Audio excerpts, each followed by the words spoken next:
Client ने पैसे दिए हैं, उड़ा लो, लगा दो सारे का सारा बजट जो क्लाइंट ने दिया था महीने के लिए 4 दिनों के अंदर। क्यों भाई?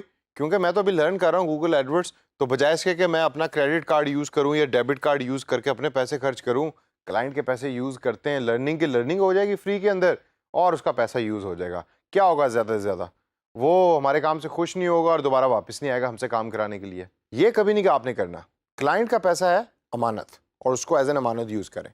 अपनी स्किल्स को इम्प्रूव करें और इम्प्रूव करके उसके बजट को प्रॉपरली यूज़ करें। इसी वजह से ये वाला जो सेशन है वो ट्यूटोरियल से पहले 2-3 चीज़ें मैं बड़ी अहम आपको बताना चाहता हूँ।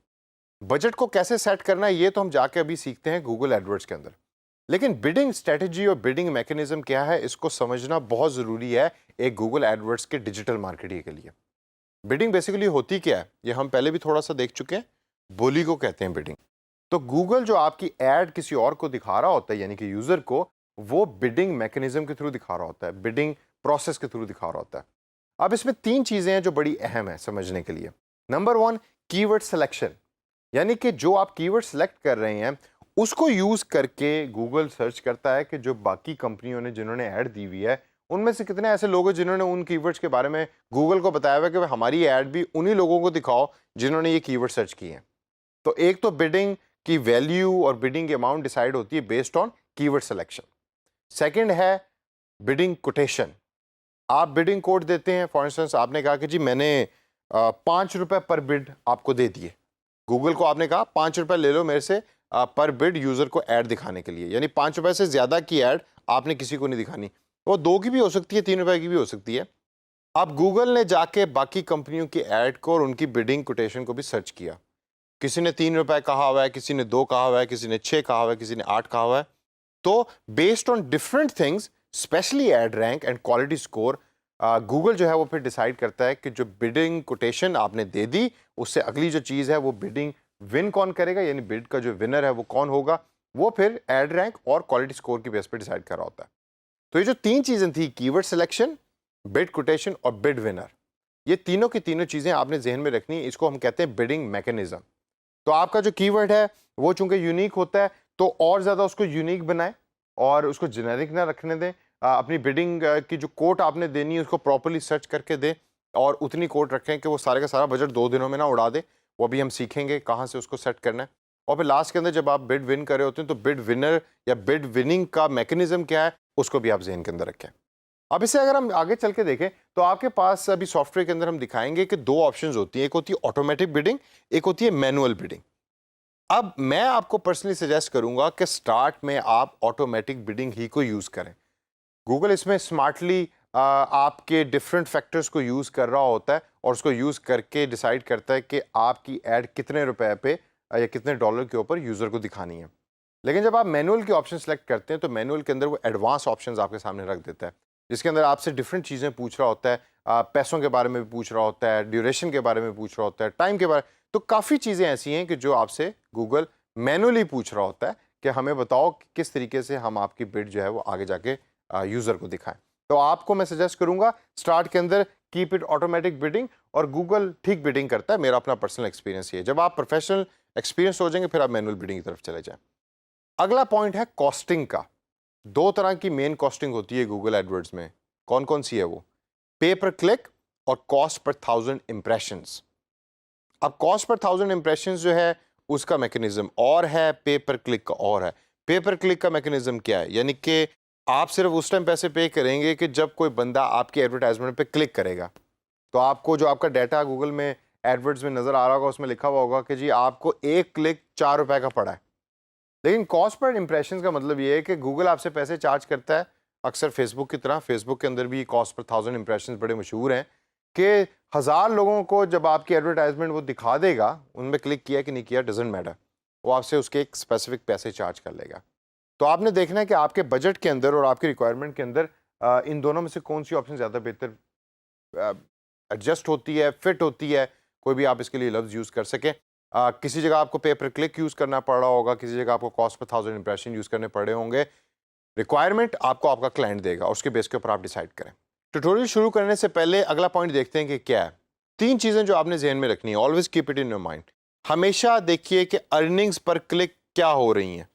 जो क्लिक कर रहा है यूज़र आपकी ऐड के ऊपर वो कितने का पड़ रहा है आपको कितनी अर्निंग हो रही है उसको क्लिक करने के बाद। अगर आपकी कॉस्ट ज़्यादा है एक क्लिक की तो इसका मतलब ये है कि आपकी ऐड ठीक नहीं है या आपकी टारगेटिंग ठीक नहीं है कि यूज़र ज़्यादातर यूज़र के पास जा रही लेकिन कोई क्लिक ही नहीं करना चाह रहा उसको, तो उसको आपको फिर चेंज करना पड़ेगा। अंडर परफॉर्मिंग कीवर्ड्स को हमेशा फाइंड आउट करें और हमेशा उसको देखिए कि अंडर परफॉर्मिंग कीवर्ड्स क्या होते हैं। अगर अंडर परफॉर्मिंग कोई कीवर्ड है यानी कि ये वो कीवर्ड्स हैं कि जो परफॉर्म अच्छा नहीं कर रहे, गूगल का जो डाटा एनालिटिक्स है वो बड़ा स्ट्रॉन्ग है, तो वो आपको बता रहा होगा कि ये कीवर्ड अच्छा परफॉर्म कर रहा है, ये अच्छा परफॉर्म नहीं कर रहा है, ये वाला कीवर्ड महंगा है, ये वाला कीवर्ड सस्ता है। तो उसको देखिए और उनमें से वो वाले कीवर्ड निकाल दीजिए कि जो अंडर परफॉर्म कर रहे हैं यानी कि अच्छा परफॉर्म नहीं कर रहे हैं। और लास्ट के अंदर है concept of ad rank. Ad rank is based on quality score. Quality score जो है वो कुछ चीज़ों से मिलके बना होता है। क्वालिटी स्कोर के ऊपर एक स्पेसिफिक सेशन आगे चल के मैं आपको बताऊंगा और आपने उसको गौर से सुनना है और उसकी बेस के ऊपर फिर आपको पता लगेगा कि आपकी जो ऐड की रैंक यानी कि ऐड की पोजीशन है तो वो गूगल कैसे डिसाइड कर रहा होता है। ठीक है, अब आइए चलते हैं सॉफ्टवेयर के अंदर और चल के सीखते हैं कि बजट कैसे हम एंटर कर सकते हैं गूगल एडवर्ड्स में और बिडिंग स्ट्रेटजी किस तरीके से डिसाइड कर सकते हैं, ऑटोमेटिक भी और मैनुअल भी। कैंपेन डिजाइनिंग के अंदर अब स्टेप आता है बजट का। बजट के ऊपर ज़रा देखिए, अब यहाँ हमने अपना बजट डिसाइड करना है। करंटली इधर 10 रुपये लिखा हुआ आ रहा है पर डे और गूगल आपसे पूछा कि भाई आपने कितना स्पेंड करना है। मेरी आपको पर्सनल सजेशन है कि आप मिनिमम अपना बजट 150 से 200 के दरमियान रखें, जैसे आप फेसबुक पे रखते हैं। That comes down to about $1 per day. उससे आप कम कर सकते हैं अगर गूगल आपको अलाउ करते हैं, लेकिन यहाँ मैं इसको चेंज करूँगा and I will like 200 rupees और 200 रुपये मैं पर डे पे करना चाहता हूँ गूगल को, इससे ज़्यादा मैं पे नहीं करना चाहता। बजट से नीचे जो ऑप्शन अब आपके सामने आ रही है वो है बिडिंग की। इसकी कॉम्प्लेक्स फॉर्म है कि आप मैनुअल बिडिंग स्ट्रेटजी में चले जाएं और फिर मैनुअल तरीके से उसको सेलेक्ट करें। इजी फॉर्म है कि गूगल का गाइडेड तरीके से जो ऑटोमेटिक सिलेक्शन हुई हुई है आप उसको यूज़ करें और ज़रा कुछ अर्सा यूज़ करने के बाद देखें कि आपको उसका फ़ायदा हो रहा है। अगर तो हो रहा है तो फिर आपको मैनुअल टेक्निकल साइड पे जाने की फ़िलहाल ज़रूरत नहीं है। अगर नहीं होगा तो फिर then you actually have to go on the technical side. सबसे पहले गूगल आपसे पूछे कि what exactly do you want to focus on. आपको गूगल को बताना पड़ेगा कि मुझे क्लिक्स चाहिए या मुझे कन्वर्जन चाहिए, क्या चाहिए। करंटली जब कैंपेन हम स्टार्ट में ऑब्जेक्टिव डिसाइड कर रहे थे तो उसमें हमने लिखा था कि हमें वेबसाइट विजिटर ज़्यादा चाहिए इस कैंपेन के थ्रू, तो गूगल ने बाय डिफ़ॉल्ट क्लिक्स की ऑप्शन को यहाँ सेलेक्ट किया हुआ है। यानी कि इस जो बिडिंग स्ट्रेटजी है इसके थ्रू क्लिक्स ज़्यादा से ज़्यादा आपकी ऐड के ऊपर लेकर आएगा। क्लिक्स के बाद दूसरी ऑप्शन जो है वो है मैक्सिमम सीपीसी लिमिट। सीपीसी क्या होता है? Cost per click. यहाँ आप अब गूगल को बताएंगे कि मैं मैक्सिमम बिड कितनी पे करना चाहता हूँ या मैक्सिमम कितनी बोली लगाना चाहता हूँ अपनी ऐड यूज़र को दिखाने के लिए। यहाँ जो करंटली फिगर आ रही है वो है 20, यानी कि 20 रुपये पर यूज़र मैं बिड के पे करना चाहता हूँ। आपके नज़दीक 20 रुपये ज़्यादा हैं या 20 रुपये कम हैं? इसका एक तो तयन आप करेंगे बेस्ड ऑन कि आपकी कॉस्ट पर एक्विजिशन क्या है। हो सकता है जो 20 रुपये आप पे कर रहे हैं, जो सेल आप इवेंचुअली लेंगे इससे वो 2000 रुपये की है, तो फिर तो 20 रुपये मेरे ख्याल ठीक है। लेकिन अगर आप 20 रुपये क्लिक करने के बाद आगे से आपकी सेल जो है वो 5 रुपये की हो रही है या सेल एज सच कोई प्रोडक्ट या सर्विसेज नहीं है जो सेल करें, आपको सिर्फ वेबसाइट विजिटर्स चाहिए, तो फिर 20 रुपये बहुत ज़्यादा है। मैं ये अपनी बिड को चेंज करूँगा और जब मैं लिखूँगा 2 रुपये, मैं सिर्फ 2 रुपये पे करना चाहता हूँ पर बिड।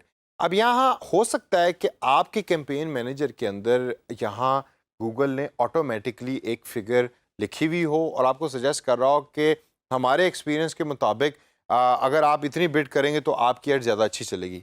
तो आप उनकी रिकमेंडेशन को समझ भी सकते हैं और उसको यूज़ भी कर सकते हैं। मेरे एक्सपीरियंस में गूगल की रिकमेंडेशंस ठीक होती हैं। लेकिन अगर जिस तरह यहाँ इस केस के अंदर कोई रिकमेंडेशन नहीं है, नई कैंपेन है चूँकि, तो मैंने खुद सेलेक्ट किया और मैंने 2 रुपये लिख दिया कि 2 रुपये पर पर्टिकुलर दिस कैंपेन जो है वो मैं बिड करना चाहता हूँ। यहाँ ये भी हो सकता है कि अक्सर आप लिखें 2 रुपये और गूगल आपको कहे कि जी आप 2 रुपये इधर सेट नहीं कर सकते, इट इज़ नॉट अलाउड। उस केस के अंदर देन फाइंड आउट कि what is the minimum amount which you can bid. Google आपको बता रहा होगा और अगर वो है तो उस पर घबराने की ज़रूरत नहीं है, उसको देखिए, उस लिहाज से अपनी बिड को सिलेक्ट करें। तो दोस्तों यहाँ तक तो पहुँच गए हम कि हमने बिडिंग को ऑटोमेटिक तरीके से किस तरीके से सिलेक्ट करना है। आप इसकी नीचे दी हुई ऑप्शन के ऊपर जो बिड की डिफरेंट स्ट्रेटजीज हैं उस पर भी क्लिक कर सकते हैं और क्लिक करने के बाद जब आप देखेंगे तो यहाँ अगर आप पहली ऑप्शन देखें तो मैक्सिमाइज क्लिक्स की ऑप्शन ऑटोमेटिकली गूगल ने सेलेक्ट की हुई है। अगर आप इसको क्लिक करके देखें तो आपको डिफरेंट और तरीके की भी ऑप्शंस मिलती हैं, जिसमें टारगेट सीपी है, कॉस्ट पर एक्विजिशन और इसके अलावा और भी मजीद हैं ऑप्शन जिसको आप देख सकते हैं, सेलेक्ट कर सकते हैं। तो अभी मैं आपको सजेस्ट करूँगा कि leave it as it is, क्योंकि हम मैक्सिमाइज क्लिक्स ही चाहते हैं और नीचे कॉस्ट पर सीपीसी एग्जैक्टली वही है जो हमने पहले सेलेक्ट की। तो दोस्तों ये था वो आसान तरीका कि जिसके थ्रू आप बिडिंग डिसाइड कर रहे होते हैं। ये बिडिंग की वैल्यूज़ जो है वो हवा से नहीं आ रही, ये आपके एक्सपीरियंस की बेस पे है, आपके क्लाइंट की रिक्वायरमेंट्स की बेस पे है और आपकी रिसर्च की बेस के ऊपर है, जो आप गूगल से कर रहे होंगे कि मेरे जैसी सिमिलर कैंपेन्स के ऊपर लोग कितने की बिडिंग करते हैं और कितने का टोटल दिन का बजट होता है और किस तरह वो इफेक्टिव कैंपेन्स बनती हैं। इसको सारे को ऑप्शंस को नॉलेज को जहन में रखें, इसको प्रैक्टिस करें, प्रैक्टिस करें, प्रैक्टिस करें। प्रैक्टिस करने के बाद जब आप डाटा रिव्यू करेंगे तो आपको पता लग जाएगा कि हो सकता है ₹2 की जो बिड है that was not a good choice, bid आपकी ₹6 की होनी चाहिए थी या ₹7 की होनी चाहिए थी। नॉलेज को अप्लाई करें और नॉलेज अप्लाई करके एक अच्छे डिजिटल मार्केटर बने।